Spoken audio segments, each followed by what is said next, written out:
Subscribe કરો અમારી news ચેનલને અને બેલ આઇકોન ક્લિક કરવાનું ભૂલતા નહીં.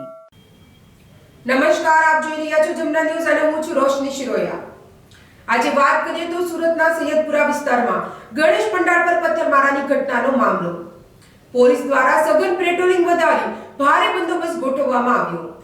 એસઓજી, ક્રાઇમ બ્રાન્ચ, એસઆરપી અને સ્થાનિક પોલીસ દ્વારા સઘન ચેકિંગ કરવામાં આવી રહ્યું છે. અસામાજિક તત્વો પર ચાંપતી નજર રાખવા માટે ડ્રોન કેમેરાનો ઉપયોગ કરવામાં આવી રહ્યો છે. કોઈ પણ જાતની પરિસ્થિતિને પહોંચી વળવા માટે એન્ટી રાયોટિંગ તેમજ વ્રજવાહન ખડકી દેવામાં આવ્યા છે. પકડાયેલ 27 આરોપીઓને કોર્ટમાં રજૂ કરી તેઓ વિરુદ્ધ પુરાવા આધારે પોલીસ રિમાન્ડની માંગણી કરશે.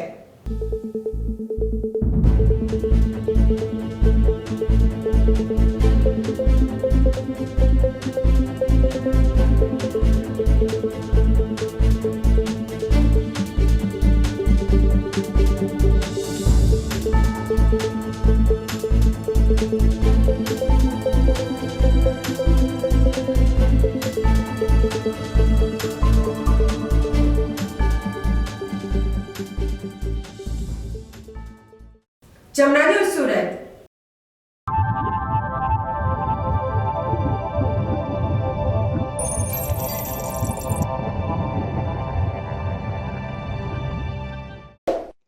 સબસ્ક્રાઇબ કરો અમારી ન્યૂઝ ચેનલને અને બેલ આઇકોન ક્લિક કરવાનું ભૂલતા નહીં.